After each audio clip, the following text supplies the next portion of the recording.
राधे भक्तों, चैत्र मास से नए साल का आरंभ होता है। अगर उस साल से महीने से देखें तो आठवां माह कार्तिक माह माना जाता है।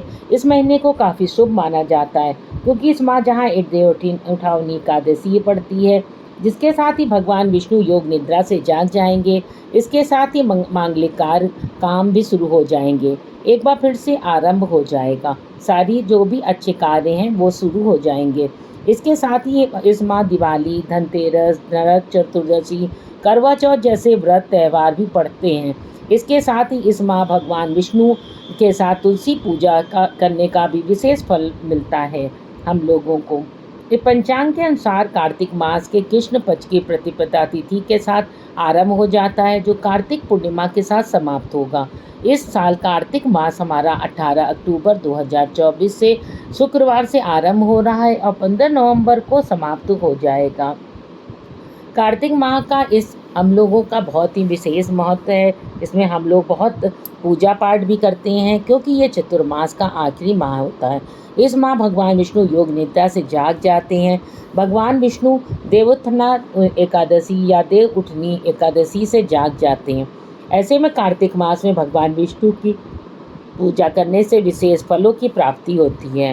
ये मानता है कि इस मास में गंगा आदि नदियों का स्नान करने से के साथ दान करने से कई गुना अधिक फलों की प्राप्ति होती है।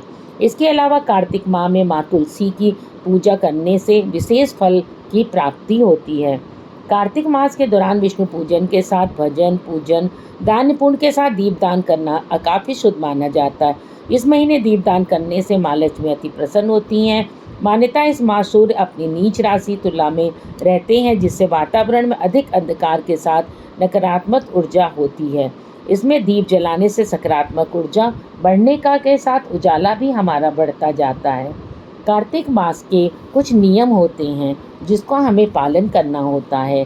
कार्तिक माह में अगर हम व्रत का प्रण लेते हैं तो कि हम इस कार्तिक माह को पूरी तरह से पूजा पाठ करके हम मनाएंगे, तो इसके दौरान हम लोगों को ब्रह्म मुहूर्त में उठ के स्नान आदि करना चाहिए और इस महीने स्नान करके ने से कई गुना फलों की प्राप्ति हो जाती है। इस तरह दीपदान करने से भी शुभ फलों की प्राप्ति होती है। इस माह में हम लोग को गंगा किनारे जाना चाहिए और बहुत सारे दीप जलाने चाहिए और गंगा में प्रवाहित कर देना चाहिए। कार्तिक मास के दौरान तुलसी का विधिवत पूजा करने के लिए शाम को दीपक अवश्य जलाना चाहिए और सुबह के समय भी पूजा करनी चाहिए। मान्यता के अनुसार नरक चतुर्दशी के अलावा पूरे कार्तिक माह के दौरान शरीर में तेल नहीं लगाना चाहिए। कार्तिक महीने में वाद विवाद से बचना चाहिए, संयम से रखें और किसी की भी निंदा ना करें। तुलसी पूजा का बहुत ही महत्व होता है कार्तिक के महीने में, लेकिन हमको सबसे सर्वप्रथम सूर्य भगवान को ही अर्घ देकर तुलसी माता की पूजा करनी चाहिए। तुलसी माता की पूजा करने से हमारे जो भी कार्य रुक रहे हैं वो सारे पूर्ण हो जाते हैं।